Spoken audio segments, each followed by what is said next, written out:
আমাদেৰ সম্পত্তি নিৰাপত্তা সুনিশ্চিত কৰো।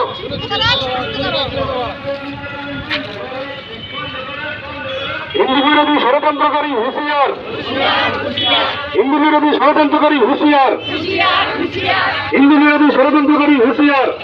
বৃহত্তৰ গোসাইগাঁও অঞ্চলৰ সনাতনীয় হিন্দু সমাজৰ ৰাইজে একত্ৰিত হৈ বৰ্তমান বাংলাদেশত চলি থকা যে বৰ্বৰতা তথা মানৱ সভ্যতাৰ যে বিশৃংখলতা তাক যাতে মানে আমি ৰোধ কৰিব পৰা যায়, মানুহে মানুহৰ বাবে মানৱ জাতি হিচাপে বিভিন্ন জাতি হওক, বিভিন্ন গোষ্ঠী হওক, বিভিন্ন ধৰ্মাৱলম্বী হওক যাতে আমি সুৰক্ষিত কৰাব পাৰোঁ, সেই আশাৰে আমাৰ মানে সচেতন গোসাইগাঁও অঞ্চলৰ সনাতনীয় সমাজে এখন সমদলৰ আয়োজন কৰিছে।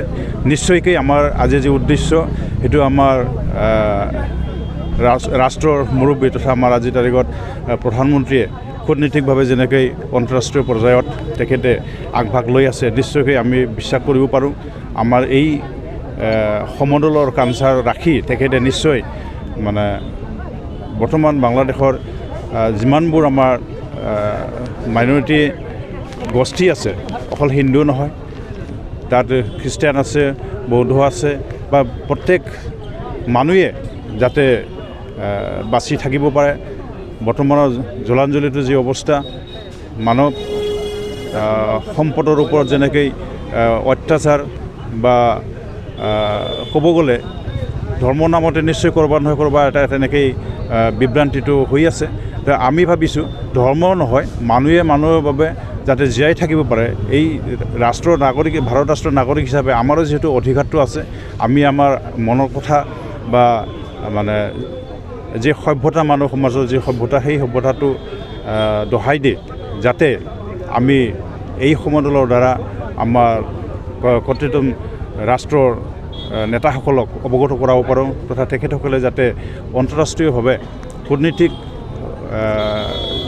চিন্তাৰে যাতে এইটো ৰোধ কৰিব পাৰে, বা তাত থকা মানুহবিলাকে যাতে মানে এই পৰিৱেশৰ পৰা পৰিত্ৰাণ পায়, সেই আশাৰে আমি আজি ইয়াত সমদল ওলাবলৈ যত্ন কৰিছোঁ।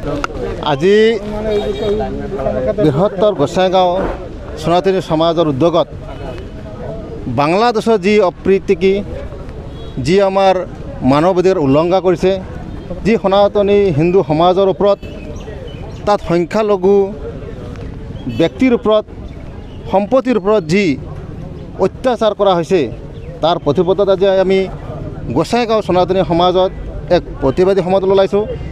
এই প্ৰতিবাদী সমদল উদ্দেশ্য হ'ল যে তাত থকা সংখ্যালঘু, বিশেষকৈ সনাতনী হিন্দু সমাজ আৰু বিভিন্ন সংখ্যালঘু কমিউনিটিৰ জীৱন সম্পত্তি নিৰাপত্তা দিয়ে।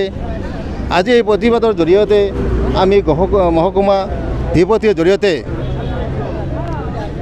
ৰাষ্ট্ৰপতি আৰু ৰাষ্ট্ৰসংঘলৈ এখন স্মাৰকপত্ৰ প্ৰদান কৰিম, যাতে বাংলাদেশত হিন্দু সমাজৰ মাইনৰিটি সংখ্যালঘুৰ ওপৰত কোনো ধৰণৰ অত্যাচাৰ অন্যায় নচলে। তাত ছাত্ৰ সংগঠনৰ যি ৰিজাৰ্ভেশ্যনৰ লৈ পেলাই যি আন্দোলন চলিছিল, ই চৰম সীমা পাৰ কৰি লৈছে। এই সুযোগতে তাত থকা আমাৰ মাতৃ মহিলা সমাজৰ ওপৰত ধৰ্ষণ, অত্যাচাৰ হৈছে। আমি দেখিবলৈ পাইছোঁ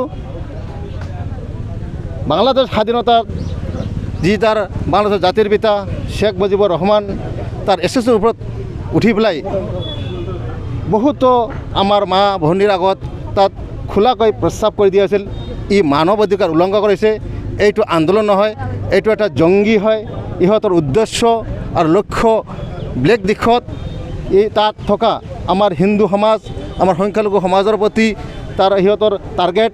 আৰু আমি আজি ভাৰতৰ হৈ পেলাই গোসাইবাসী ৰাইজ হিচাপে আমি ৰাষ্ট্ৰসংঘক অনুৰোধ জনাম এক মেমৰেণ্ডামৰ জৰিয়তে, যাতে ৰাষ্ট্ৰসংঘই তাত এক বলিষ্ঠ পদক্ষেপ লয় আৰু আমাৰ যিসকল ভাই ভণ্টি তাত আছে, আমাৰ হিন্দু সমাজৰ যিসকল আছে সনাতনী হিন্দু সমাজ, সিহঁতক জীৱন আৰু সম্পত্তিৰ নিৰাপত্তা দিয়ক।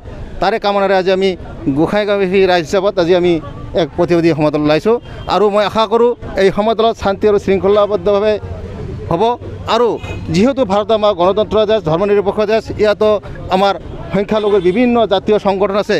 এই সকলো সংখ্যালঘু ছাত্ৰ সংগঠনকো মই অনুৰোধ কৰিম যাতে বাংলাদেশলৈ আপোনালোকেও মাত মাতক যে বাংলাদেশত কিয় সংখ্যালঘু সমাজৰ ওপৰত, লোকৰ ওপৰত কি অত্যাচাৰ কৰা হ'ল, কিন্তু আমি ইয়াত দেখিবলৈ পোৱা নাই। আমি দুখিত আৰু আমি বিশেষকৈ তাত যিখন আমি এডব চৰকাৰ বনাই দিছে এইখনক আমি আহ্বান কৰিম যাতে তাত সুৰক্ষাৰ সুনিশ্চিত কৰক। আমি বাংলাদেশৰ প্ৰশাসন, তাত আমাৰ মিলিটাৰী, পেৰামিলিটাৰী, আৰ্মিৰ ওপৰত আমি খুব ক্ষোভিত, দুখিত। আমি সন্তুষ্ট নহওঁ যে ইহঁতে পৰিস্থিতিখন, ল এণ্ড অৰ্ডাৰ চিটুৱেশ্যনখন কণ্ট্ৰল কৰিব পৰা নাই।